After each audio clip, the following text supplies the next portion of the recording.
Welcome to International Securities Exchange's podcast series. Facilitated by renowned educators, ISE podcasts are intended to teach beginning as well as seasoned investors the ins and outs of trading.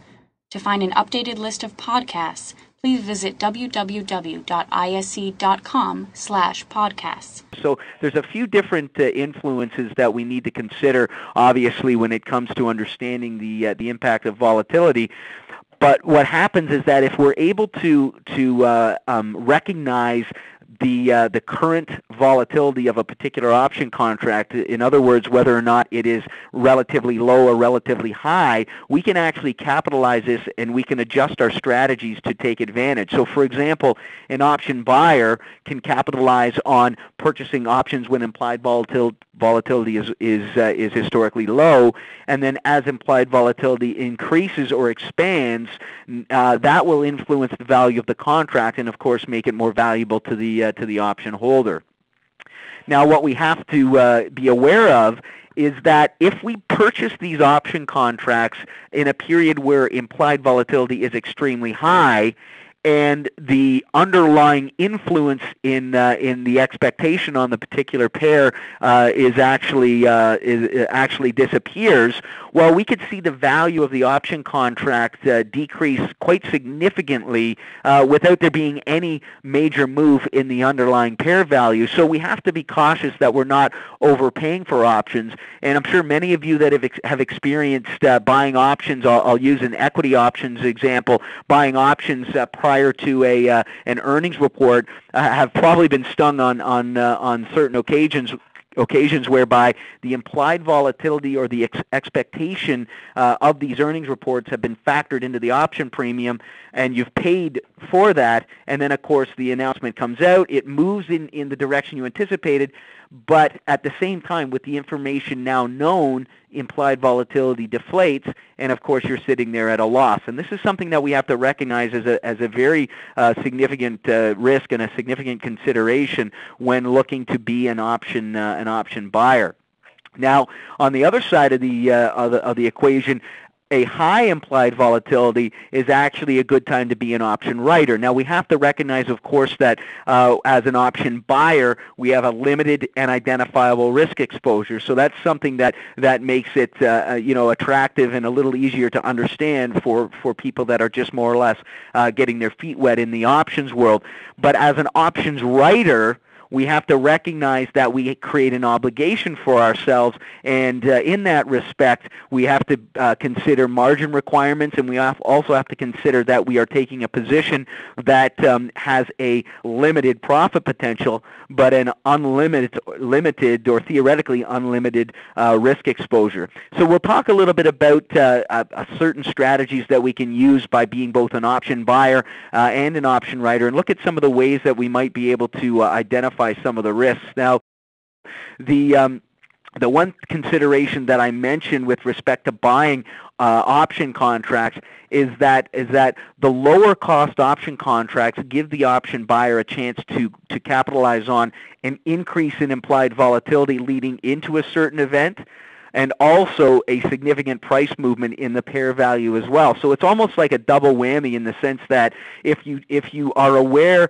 of the state of implied volatility for a particular pair value and its underlying options, then you can essentially time it in such a way that you'll benefit from both an increase in that IV plus a move in the pair value itself. Now, I'm just going to use an example of buying a call option, but this in fact applies to being a put buyer as well. And the idea is that, and the way that I more or less sort of look at making my trading decisions is that if implied volatility is relatively low, and I'm not looking to limit the amount of capital that I'm applying to or putting into a particular trade, I would prefer to purchase a straight call option or a long call option or a long put option on its own, simply because I have that unlimited profitability. And if the option premiums are also in a state of where implied volatility is relatively low,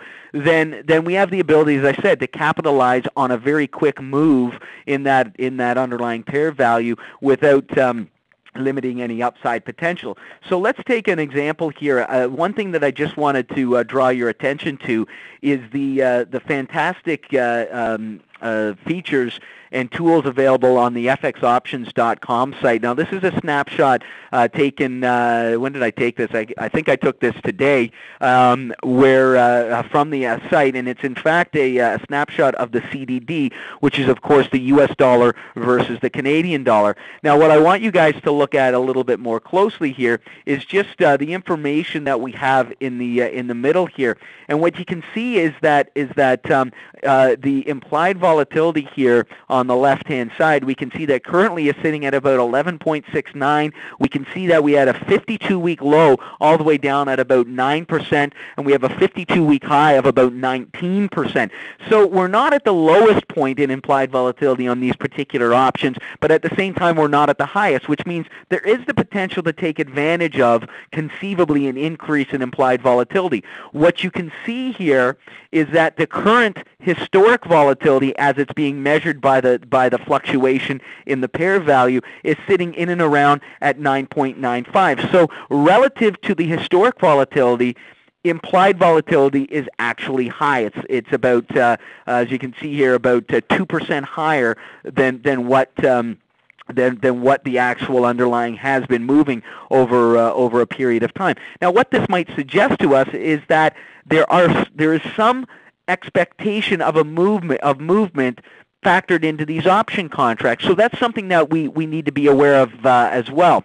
Now, moving forward, if we were bullish on the U.S. dollar versus the Canadian dollar, we could simply purchase a call option. Now, this gives us an opportunity to participate in a directional bias with a limited risk and an unlimited profit potential. And I find that if we expect a very quick move in the underlying, that a straight call option gives us a way to get in and out of the position in a relatively short period of time. When we start to look at spread strategies, which we're going to talk about in a couple of minutes, we have to recognize that for all the benefits that utilizing a spread gives us, we need a certain amount of time to pass by in order for the spread to widen out. So one benefit of simply using a call option, if it's priced effectively, or a put option on its own, is the ability, as I said, to take advantage of a quick move without having to be overly concerned about what's happening with the short side of a particular strategy. Now, in this example here, I was looking at the CDD trading at around 101.5, and we are of the expectation that the pair is going to be volatile. Now, what do we mean by that? Simply that we believe that there's going to be a significant move in the U.S. dollar against the Canadian dollar over a certain period of time. Now, with that in mind, I was looking at the 101.50 strike call options, and those call options were asking at the time $3. Now, just a point to be made about the strike prices of these FX options. We would be looking at, if we're looking at a spot market value of, say, 1.10150, so in other words, we're looking at the U.S. dollar being roughly worth 1.0150 Canadian, we in fact just multiply that by 100 to get a proper interpretation of what the ISE FX options index would be reflecting, and then of course that gives us the information we need to select an appropriate strike price. So with the CDD trading at 1.01, as referenced here in my example, just bear with me here, in my example, what you would be looking at, in fact, is the spot market being worth 1.0150. So again, with that in mind, let me just get my tools back in order here with respect to there we go. But with that in mind, the ask price was $3 per contract. Well, what that simply means is we multiply it in a similar fashion that we would if we were trading a typical equity option contract, and in fact, that option premium is going to cost us $300 per contract. Thank you for listening to our podcast. To find more podcasts on options, stocks, alternative markets, and market data, please visit www.ise.com/podcasts.